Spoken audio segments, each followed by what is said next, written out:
So for this module, we will going to discuss about design of flexural members using LRFD method. So last time we talked about designing a flexural member using allowable stress design or allowable strength design rather. So ngayon, gagamitin natin is the LRFD approach.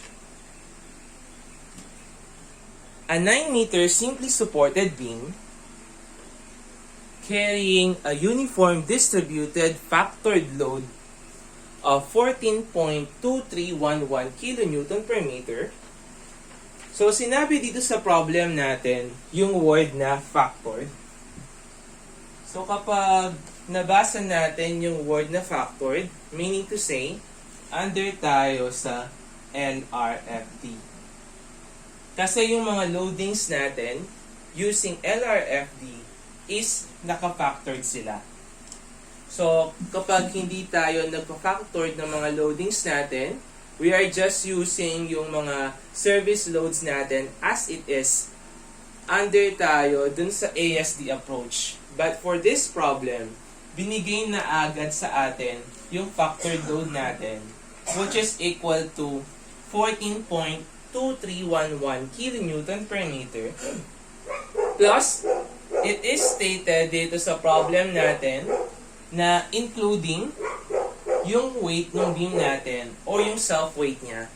So, meaning to say, dito sa properties na listed under W18 by 50, ina-neglect natin etong weight ng beam natin.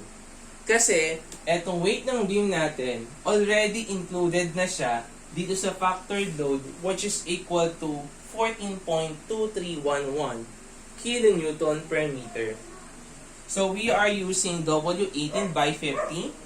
So, ito yung mga properties ng W18 by 50. Determine the flexural capacity for ASD and LRFD. So, hahanapin natin dito is the value of your M o yung flexural capacity natin. So, siyempre, under LRFD tayo. So, umpisahin muna natin yung pagko-compute natin using LRFD. So, talking about the properties of W18 by 50, yung total area natin, that is in mm squared. Ito yung total depth in millimeter. Naka-millimeter yung base ng flange, thickness ng web, thickness ng flange. Ito naman yung K-design natin, K1. Moment of inertia, which is in mm raised to the 4th. Ito naman yung plastic section modulus. Naka cubic mm naman to. Ito naman yung section modulus natin in cubic mm. 187 yung radius of gyration natin along x. So, and so on and so forth. So, ito yung properties ng W18 by 50 natin. So, for this one, if we will go illustrate yung section ng beam natin, so, since it is W section, so, meron tayong I-beam. So, for this one, ito yung I-beam natin. And, to further illustrate, no, so, this is yung base ng flange natin. Same with here, this is the base of the flange. And this is the thickness of the flange. So, meron tayong dalawang flange, yung upper flange and the bottom flange. So, meron tayong thickness ng flange. And yung nasa gitna natin, that is yung tinatawag nating web. So, yung thickness nung nasa gitna, that is what we call thickness of web. And yung tinatawag nating D dyan, that is yung overall depth natin from the top nung top fiber nung upper flange natin to the bottom fiber nung lower flange natin. So, ito yung tinatawag nating D. So, for this one, gagamitin muna natin yung method natin for LRFD. So, using LRFD approach, same lang tayo sa ASD. We will going to check first kung kung compact ba yung section natin using width to thickness ratio. So using that method, makukuha natin and malalaman natin kung compact, non-compact, or slender yung section natin. So for the step letter A, we will going to check for compactness. So same with ASD, yung approach natin sa LRFD parehas lang.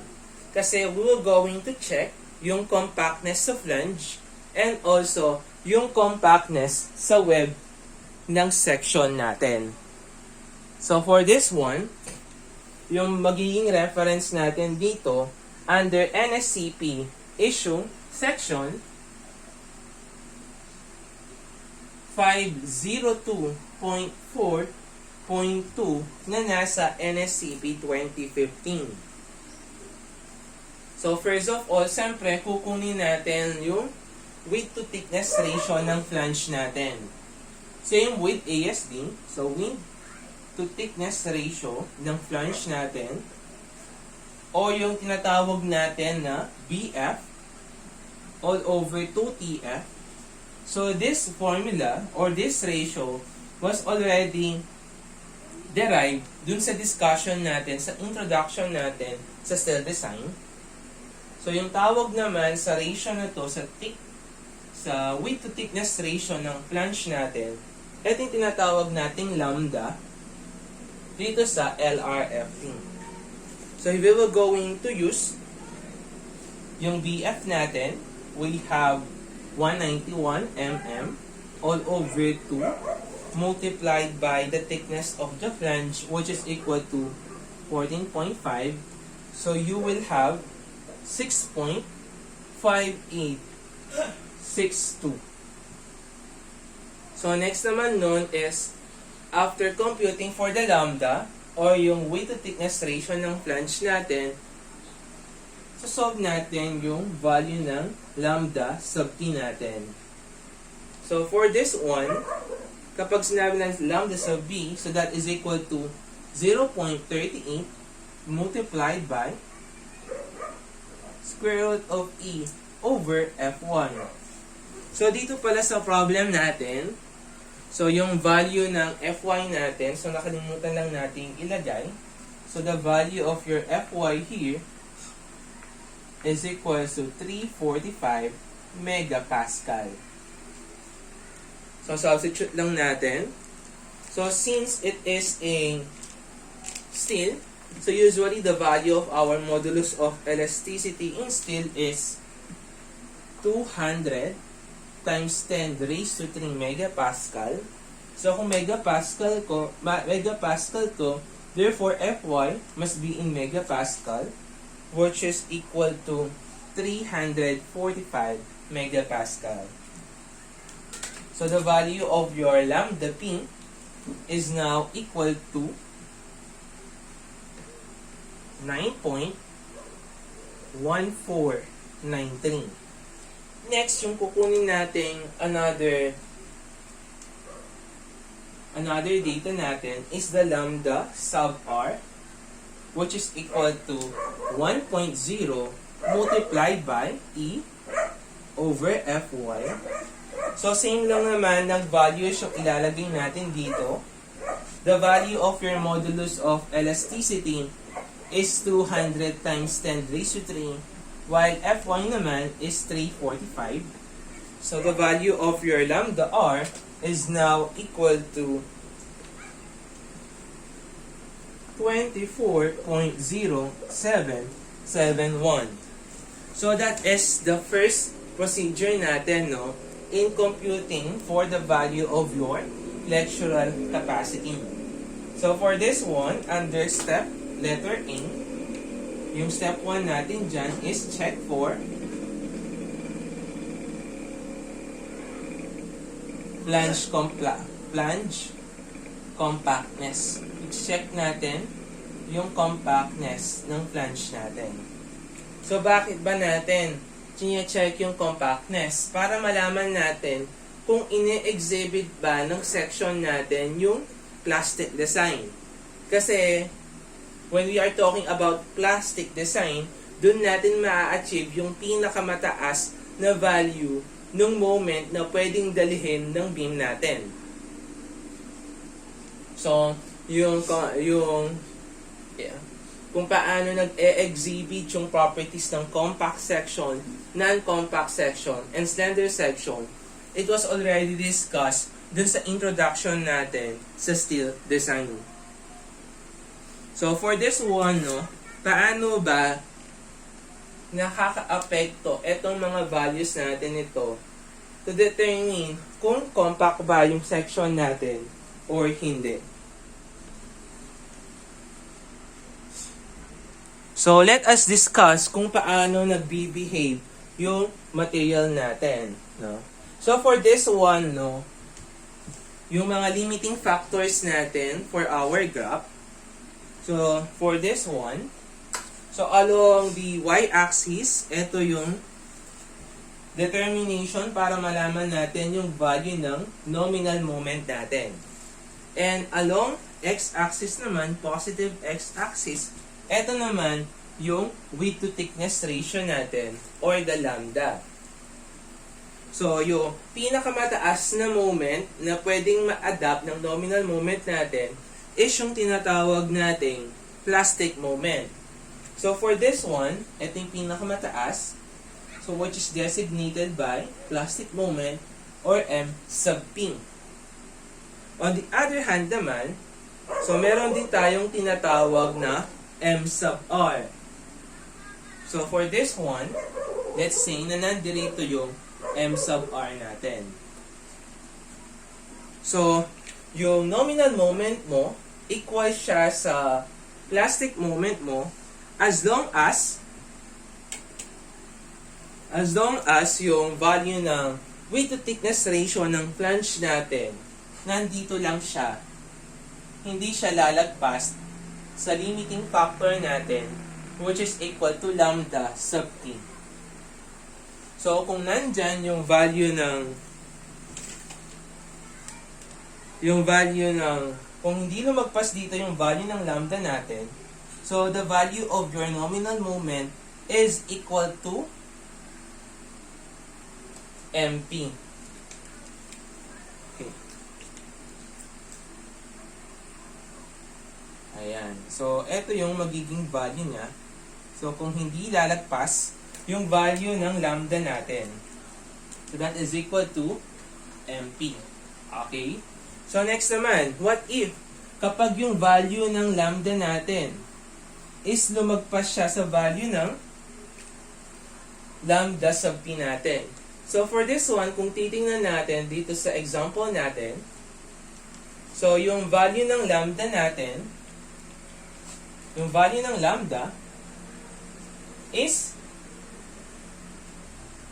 kung i-compare natin siya sa lambda sub P, so, kung mapapansin natin, yung value ng lambda natin, that is less than to lambda sub P. So, meaning to say, yung value, yung flange natin is compact.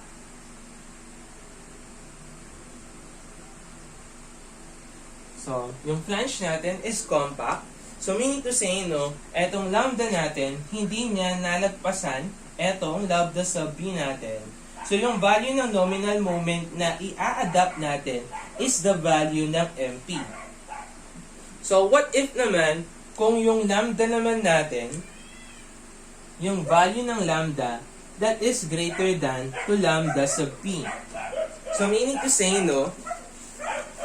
from compact section, kasi kung less than yung value ng lambda natin sa lambda sub P, so yung section natin is compact. So, kapag lumagpas ka sa lambda sub P, so yung section mo magiging non-compact. So, for this one, yung limiting factor natin para maging non-compact yung section natin is what we called lambda sub R. So, from that, mangyayari niyan is kung nasa pagitan yung lambda mo between lambda sub b and lambda sub r, so yung value ng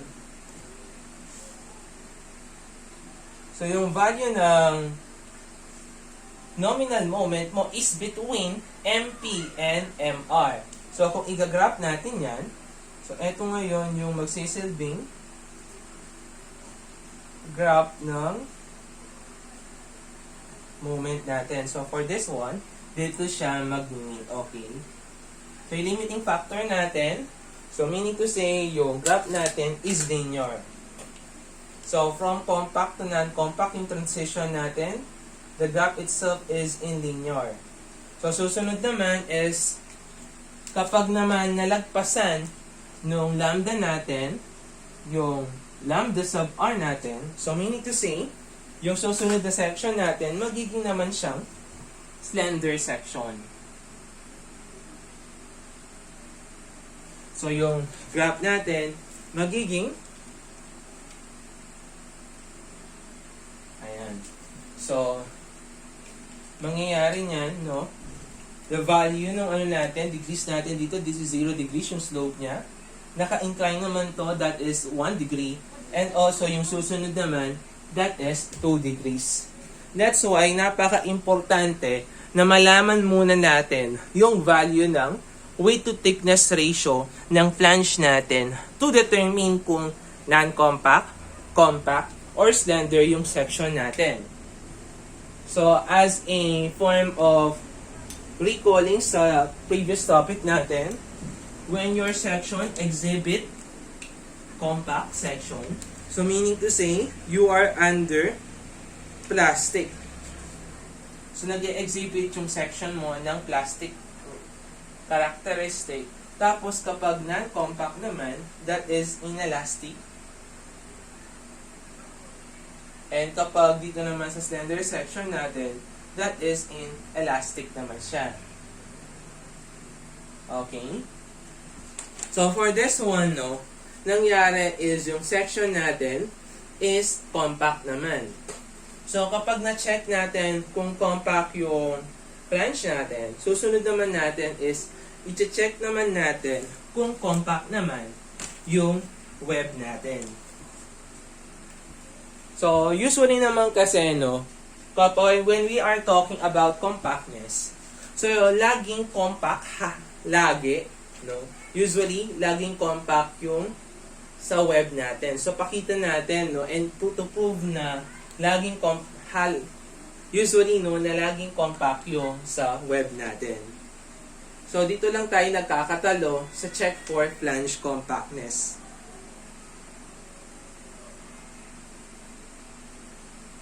So, when we are talking about flexure in beams, usually kasi yung nagdadala ng mga flexure natin o yung mga moment natin is yung mga flanges.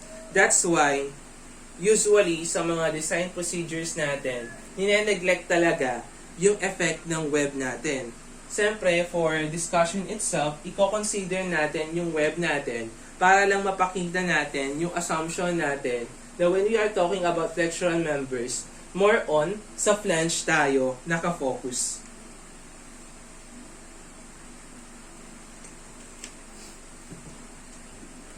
So, let's check for web compactness. So, we will going to check nga yung web compactness natin. So, that is step number 2 under step letter A.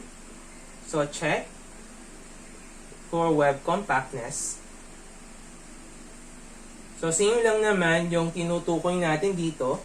That is also under section 502.4.2 ng NSCP 2015 natin. So, NSCP 2015, it illustrated yung LRFD approach natin.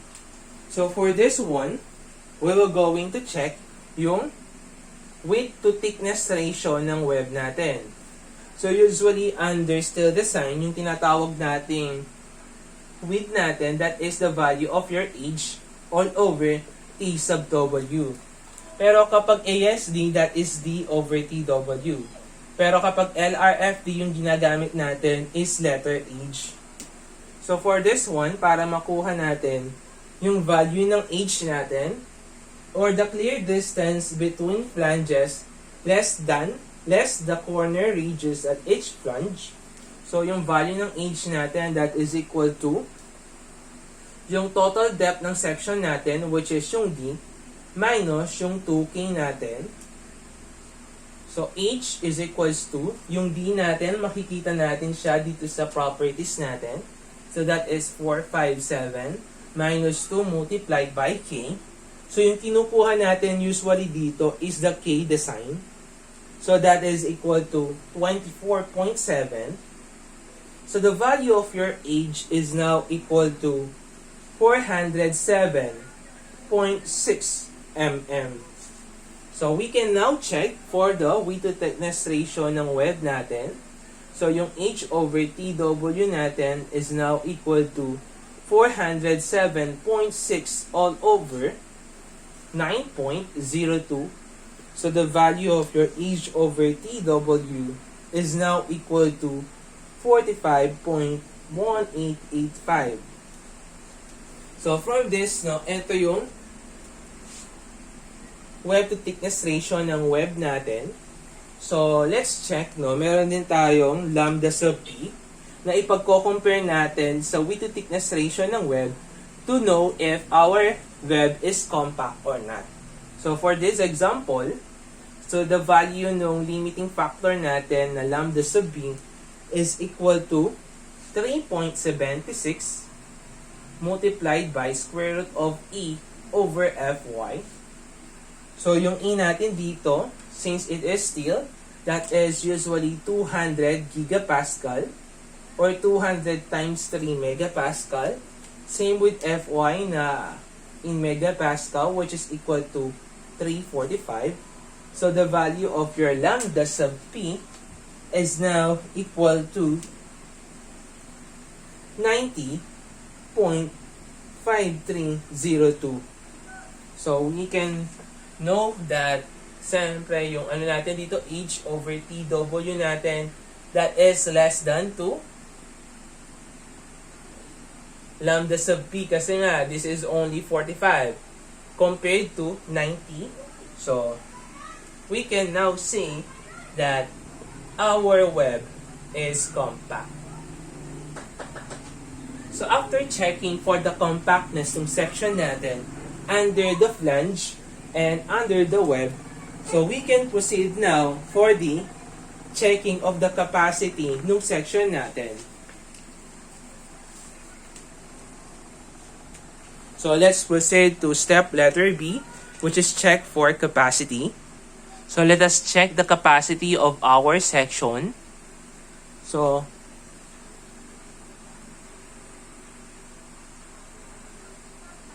check natin yung capacity ng section natin.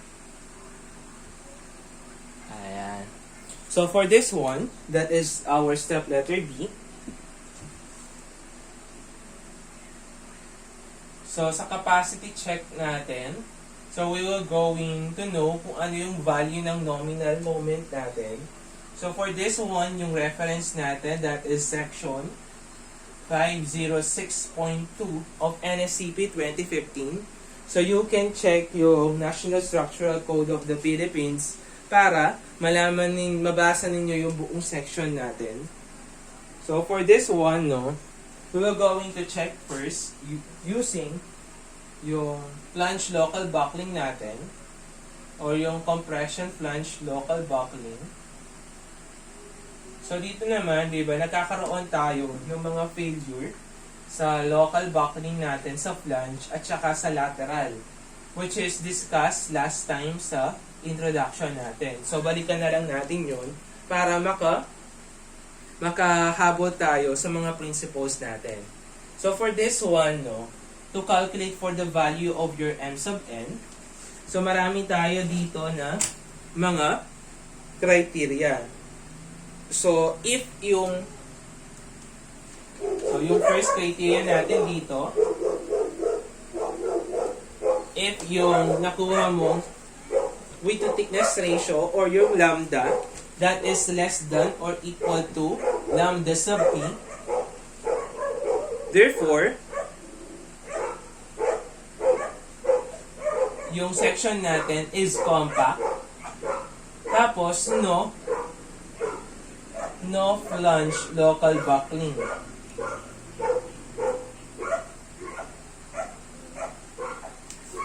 And then, the value of your M sub n, it is illustrated naman, di ba? Kapag hindi lumagpas yung value ng lambda natin sa lambda sub b, the value of your nominal moment is equal to MP. Wherein, kapag nasa MP tayo, under tayo sa plastic design or the plastic analysis, therefore, yung value ng MP natin, that is Fy, multiplied by Zx. So, yung MP natin, plastic analysis yan. That's why yung ginamit natin dito is plastic section modulus. So, kapag nasa elastic design tayo, elastic analysis, yung gagamitin natin dito is the section modulus. But for this one, yung gagamitin natin is plastic section modulus.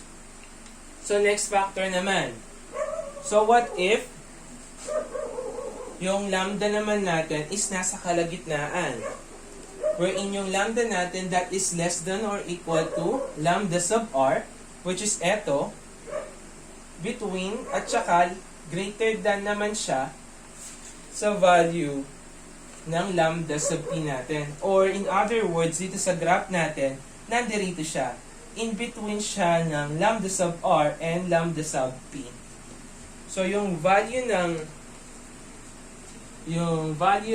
mn natin, so, it is represented by this equation, by this formula, which is equal to mp minus mp minus 0.7 Fy as x, and then yung ano naman niya, yung lambda minus lambda sub p all over lambda sub r minus lambda sub p. So this will now become our formula. So for this one, if nasa kalagitnaan siya na lambda sub r and lambda sub p, yung section natin is non-compact. So what if naman, kung yung lambda natin, hinikitan niya yung value ng lambda sub r natin, lumagpas na siya sa lambda sub r. Therefore, yung section natin is a slender section na. And the value of your mn is now equal to, so yung mn natin yan,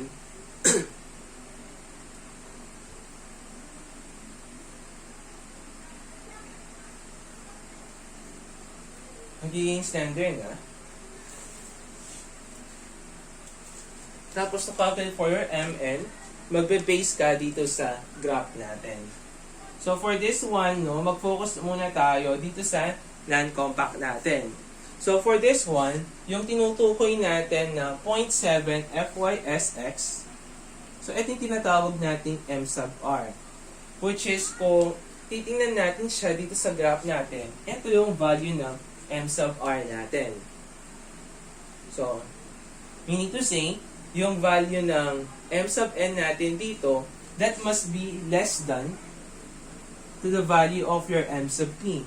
Kasi nga, yung pinakamataas na ordinate natin na pwedeng makuha is yung plastic moment natin or the M sub p. So, for this one, since dito sa previous problem natin, it exhibits, from our problem, yung lambda natin that is less than to the value of your lambda sub p. So, therefore, yung section natin is compact. Therefore, under siya dito sa letter A natin. So, the value of your MP,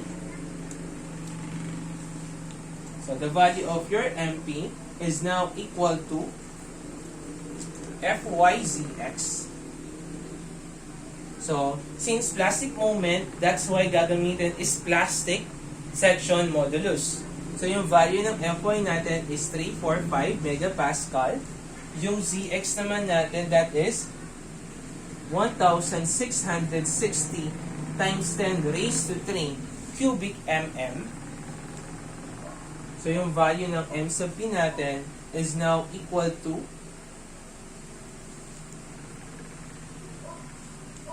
572,700 Newton mm, or kung aayusin natin yan, i-divide natin yan by 1 million. So, yung value ng MP natin, that is 572.7 kilonewton meter. So, next naman, we will going to consider yung tinatawag nating lateral torsional buckling. Kasi, hindi lang naman sa compression flange local buckling nagkakaroon tayo ng failure. So usually, nagkakaroon din tayo ng failure sa lateral torsional buckling. That's why we are putting mga lateral braces para maging stable yung beam natin. So for this one, let us check for that. So, same lang naman sila ng nature, no? So, yung pinakaiba lang dito is yung mga limiting factors natin sa compression flange local buckling is yung mga lambda natin. So, yung lambda sub P natin and the lambda sub R. So, kung meron tayong lambda sub P sa compression flange local buckling, meron naman tayong tinatawag na L sub P naman. So, L sub P naman yung tinatawag natin sa lateral torsional buckling. So, same lang naman sila ng graph, kaso magkaiba lang sila ng mga legends na gagamitin right now. So, kung meron tayong lambda sub R, palitan lang natin yan ng lambda sub, palitan lang natin siya ng L. So, meron tayong L sub R. So, meaning to say, yung mga limiting factors natin dito, instead of lambda, gagamitin natin is yung L naman. So, when we are dealing about L, so we are talking about lengths. So, for this one, we will go into talk dun sa unbraced length natin. So, for this one, so we will going to check sa lateral torsional buckling natin. Torsional buckling. So, for this one, so same lang naman, we will going to refer to this diagram. So, for this one, no, kapag yung since yung ano natin, kung babalikan natin yung beam natin, as illustrated, so meron tayong simply supported beam. So, for this one, meron tayong simply supported beam. Tapos, yung distance between sa mga supports niya, that is equal to 9 meter. So, the value of your L sub B is now equal to 9 meter. O yung unbraced length natin, that is equal to 9 meter. O yung, kung ilalagay natin siya in mm, that is equal to 9,000 millimeter. So, for this one, yung magiging reference natin is the value ng L sub B natin. So, para makuha naman natin yung value ng L sub P natin, so meron tayong formula dyan. So, L sub P, that is automatically equal to 1.76 R sub Y multiplied by square root of E over Fy. So, for this example, ilalagay lang natin yung value ng R sub Y natin, which is indicated dito sa properties natin, which is equal to 41.9. The value of your E na 200 times 10 raised to 3. Yung Fy naman natin na 245. So, the value of your L sub P is now equal to 1775.5469 mm. So, next naman is, after computing for the value of your L sub P, we will going to calculate for the value of your L sub R. L sub R is now equal to So, sa other textbooks, no, yung L sub R natin, sobrang haba ng formula natin. Para hindi tayo mahirapan sa pagkakalculate ng L sub R natin, we are going to use yung shortcut na formula natin in computing for the value of your L sub R, which is equal to pi t sub s, pi multiplied by r t sub s, square root of e over 0.7 of fy. So for this one, yung value ng RTS natin, ito yan, which is 50.3. Yung E natin, that is 200 times 10 raised to 3. Fy, same. This is 345. Sorry, and 345. So the value of your L sub R is now equal to 4547.5165 mm. So, kung titingnan natin yung mga properties natin, so yung value ng LB natin, so in-exceed niya yung value ng L sub P natin. So meaning to say, either non-compact or slender yung section natin. Kasi nalagpasan nung unbraced length natin yung value ng LP natin. Same with the value of your L sub R. Yung L sub B natin, nalagpasan niya din yung value ng L sub R natin. Kasi eto 9,000 compared mo sa 4,547. So, hamak na mas malaki yung value ng L sub P natin. Or kung lalagyan natin yan, so yung value ng L sub P natin, so that is greater than talaga siya dito sa L sub R natin. So, yung ini-exhibit na analysis ng section natin under this one is yung elastic section natin. Is the elastic analysis. So, for this one, meron din tayong tatlong criteria din in computing for the value of your nominal moment under sa lateral torsional buckling. So for this one, no, we will going to arrive to two nominal moments. So for this one, no, yung mangyayari pala, balikan lang natin etong sa compression flange local buckling.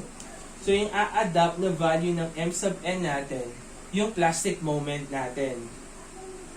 So makakakuha tayo dyan ng value ng M sub n sa compression flange local buckling at saka sa lateral torsional buckling. So meron tayong dalawang value ng M sub n. So sa dalawang value ng M sub n na yon, we will going to adopt yung lisyong value.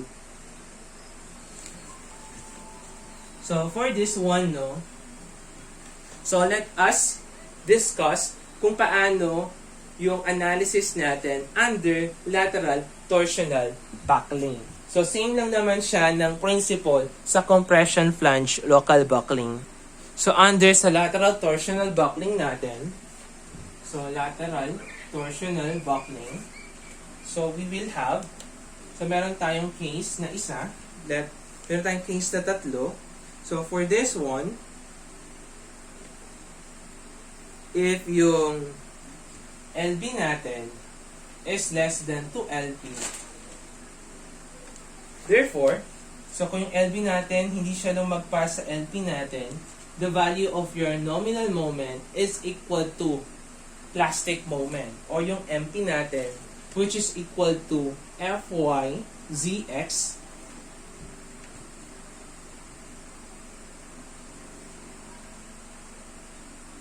so next naman, so under this one, siyempre, compact yung section natin.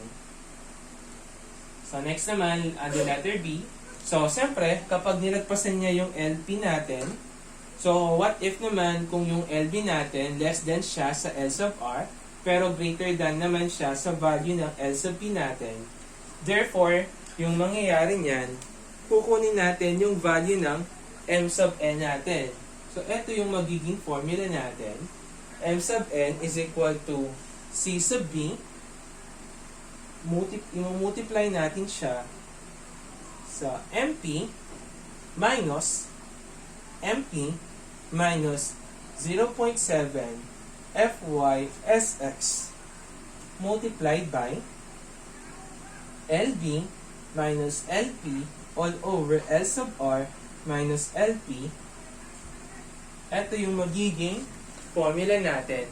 Pero, kung i-consider natin yan, yung makukuha nating value ng M sub n natin, that must be less than or equal to the value of your MP. Kasi nga, yung value ng M sub n natin, between lang siya dito sa MP natin at saka sa M sub R natin. Wherein kung titingnan natin dito sa formula natin, dapat etong pinakamataas na value ng nominal moment natin, etong MP. So for this one, etong 0.7 FYX, etong tinatawag nating M sub R. So next naman, what if naman kung yung mangyayari is yung value ng unbraced mo that is greater than the value of your L sub R. So therefore, yung value ng M sub n natin, so mangyayari is magiging FCR multiplied by S sub X. So bakit S sub X? Kasi nangyari is naging elastic na yung section natin dito kapag magiging slender yung section natin. So yung gagamitin natin dito is yung section modulus lang. Compared to dito sa natin, letter A, since plastic yung moment natin, so yung gagamitin natin is the plastic section modulus. Okay. So for this one, para makuha naman natin yung value ng FCR natin, so that is equal to FCR is equals to CB pi squared E over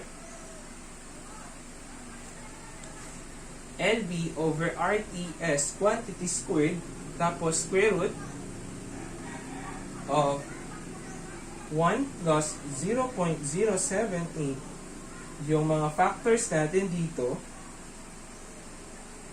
multiplied by yung LB over RTS quantity squared. And then, dun mo palang makukuha yung value ng M sub n natin. So, for this one, no, kapag compact yung section natin, so meaning to say, yung ano natin is no instability siya.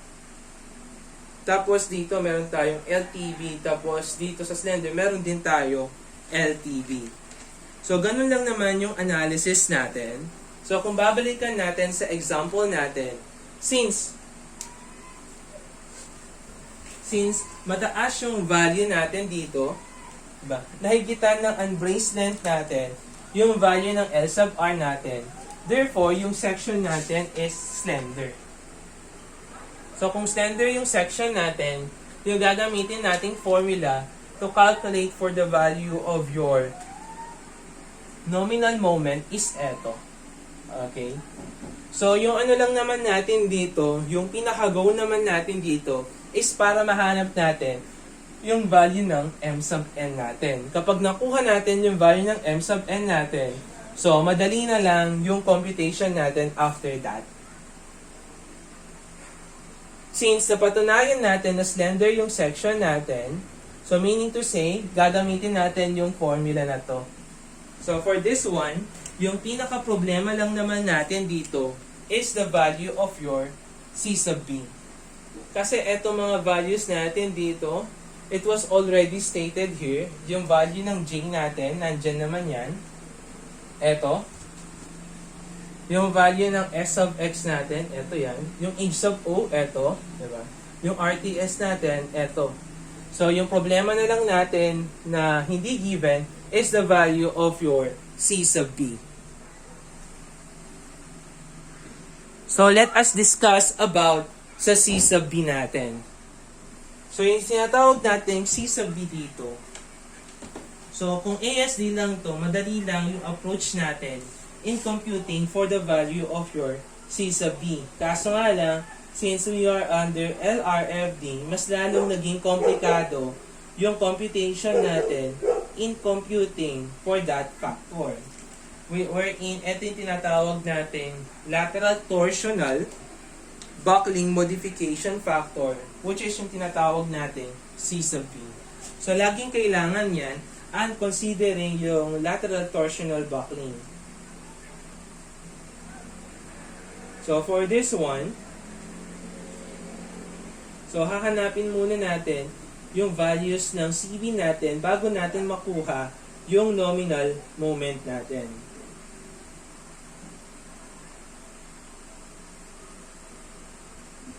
So, when we are talking about C sub B, so meron tayong formula dyan. So, CV is now equal to 12.5 M max all over 2.5 M max plus 3 MA plus 4 MB plus 3 MC multiplied by yung RM natin, wherein yung CV natin, that must be less than or equal to 3.0.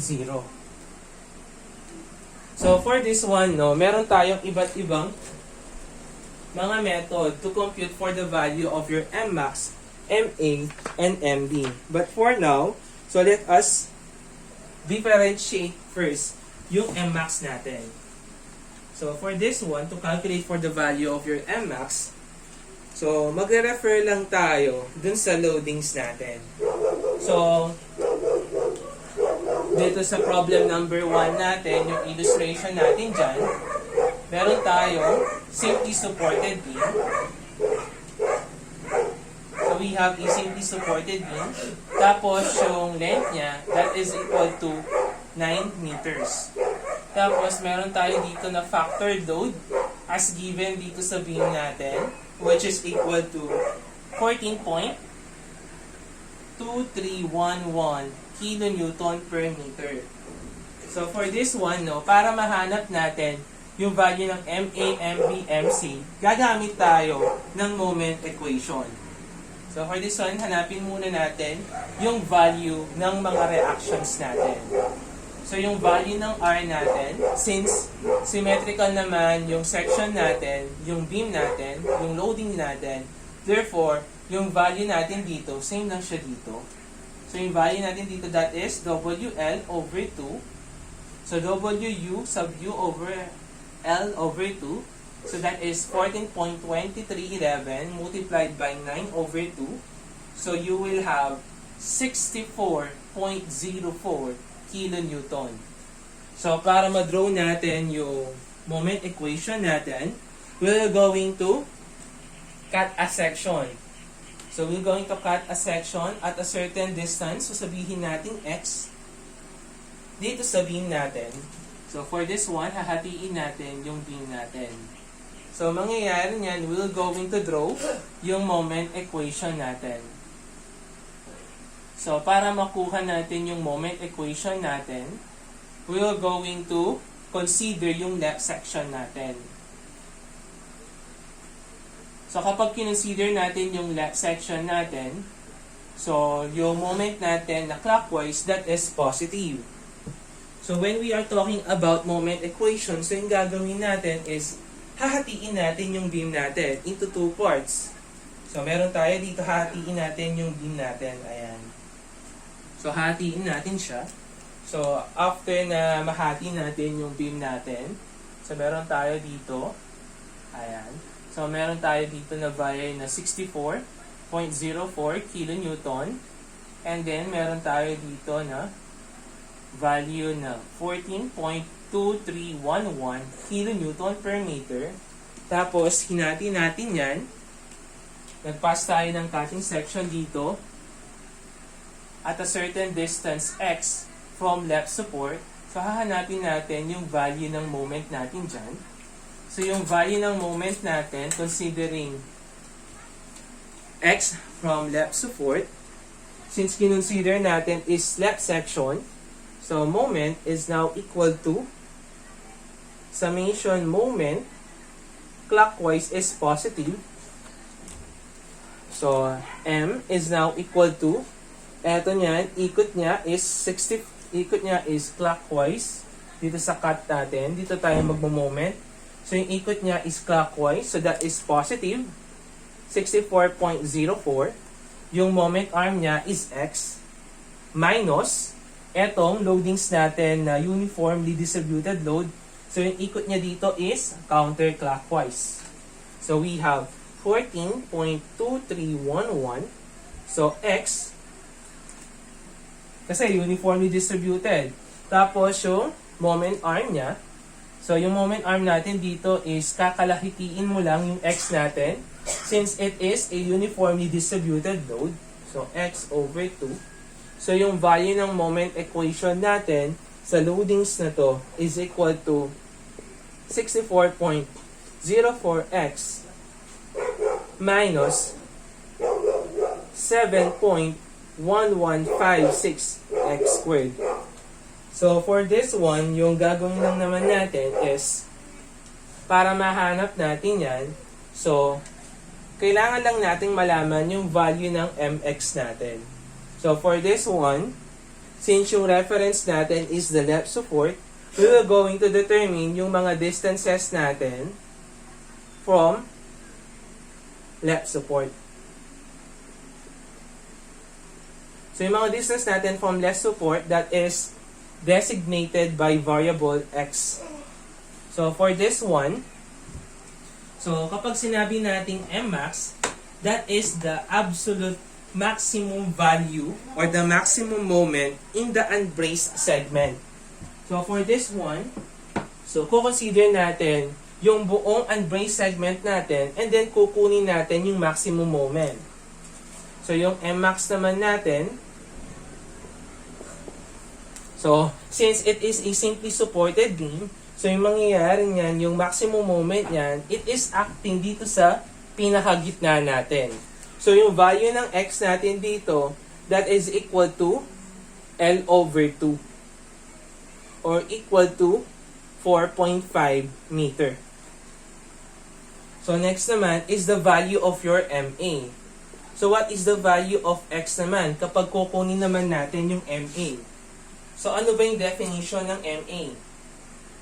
That is the absolute value of moment at quarter point of the unbraced segment.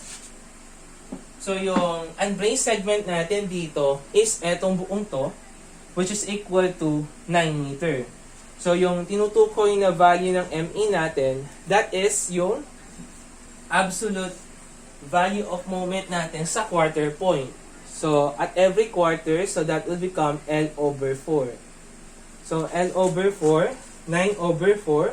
So, you will have 2.25. So, next naman is the value of your MB naman. So, dito naman sa MB, it is illustrated na the value of the absolute moment at center line of the unbraced segment. So, sinabi is the center line. So, meaning to say, at center line, makikita naman natin yung center line ng beam natin dun sa pinakagitna niya. So, that is equal to L over 2. So, which is equal to 4.5 meter. Next naman is the value of your M sub C. It is the absolute value of moment at the 3/4 point of the unbraced segment. So, yung unbraced segment natin, that is L, diba? Sabi niya 3/4 or yung 3/4 naman nung L natin. So, which is equal to 3/4 of L, which is equal to 6.75.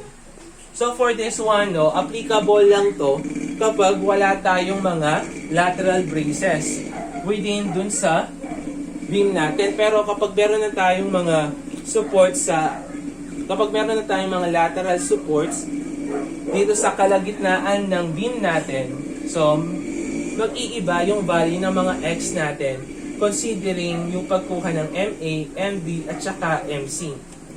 So, kung kukunin natin yung mga values niyan, isa-substitute lang natin. Kasi substitute mo lang yan to. So, mangyayari niyan is, so sabihin natin, this is our equation 1. So, isa-substitute lang natin yung x to equation 1 para makuha natin yung value ng Mmax natin. So, mangyayari, substitute mo lang yung 4.5 dito sa equation na to. So, the value of your maximum moment is 144.0891 kilonewton meter. Same with the value of your MA, substitute lang natin yung value na x, which is equal to 2.25 sa equation 1. So, you will have a value of 108.0673 kilonewton meter. Same lang ng principle natin sa pagkuha ng MB, which is equal to 100. Yung MB natin, that is equal to 144.0891.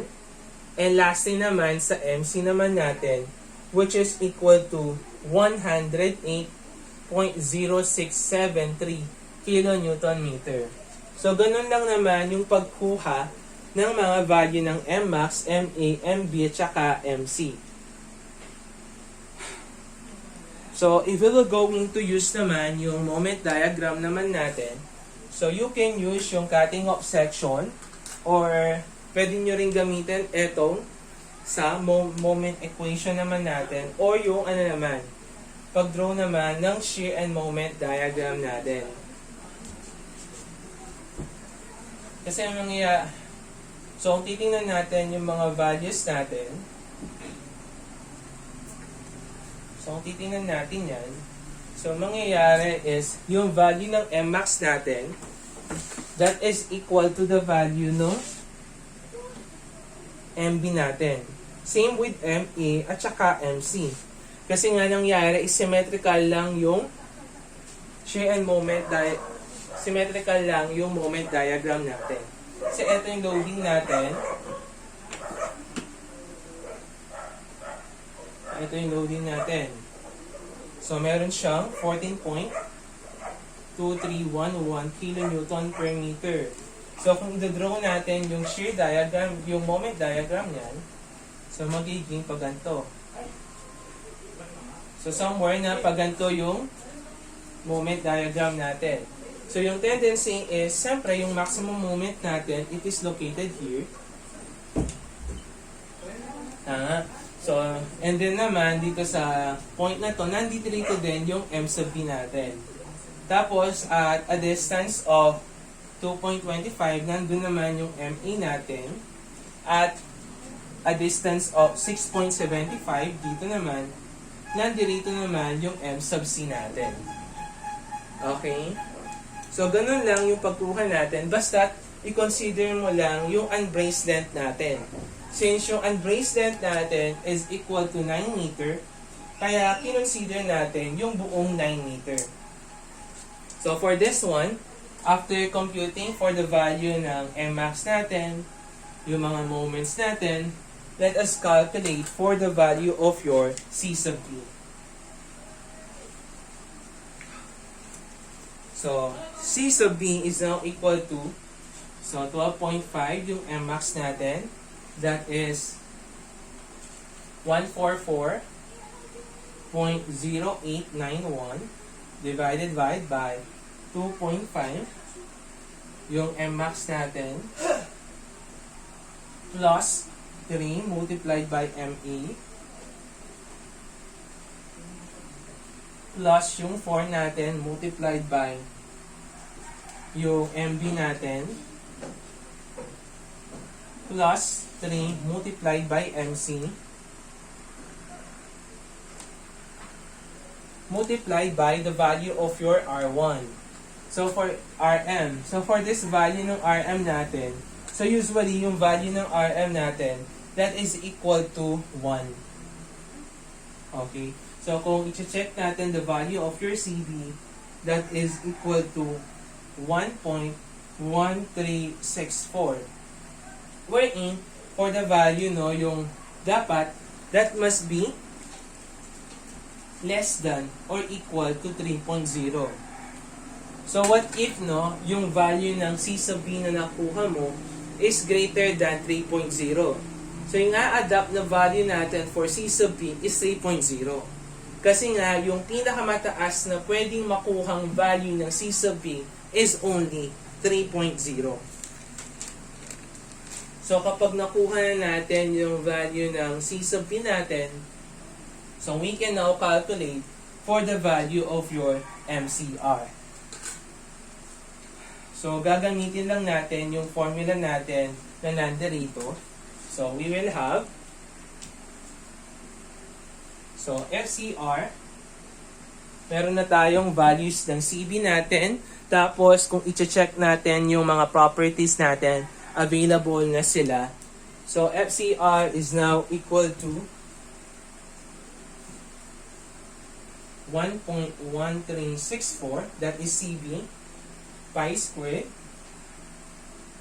Yung E natin, that is equal to 200 times 10 raised to 3 all over yung LB natin, that is 9,000. Yung unbraced length, 50.3 squared. So, multiplied by square root of 1 plus 0.078. So, yung value ng JC natin, that is 516. So, usually, yung C naman natin, that is equal to 1. Kaya nga, yung J natin na lang yung ilalagay natin. So, multiply. So, multiply natin dito. Etong 516 times 10 raised to 3 all over yung SX natin, which is 1460 times 10 raised to 3 multiplied by HO.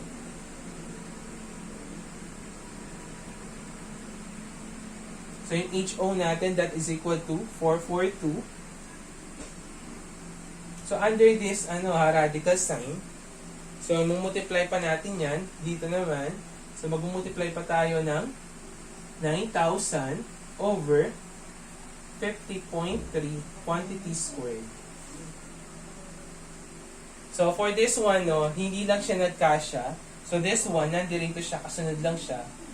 Nasa loob siya ng radical sign natin. So, yung value ng FCR natin, so that is equal to, so FCR, that is equal to 121.2929 megapascal. So, kapag nakuha mo yung FCR, makukuha mo na yung value ng nominal moment natin, which is equal to FCR multiplied by SX. Since elastic analysis tayo, that's why yung ginamit natin is SX or the section modulus lang. So, FCR is 121.2929 multiplied by yung S of X natin, which is equal to 1,460 times 10 raised to 3. So, the value of your nominal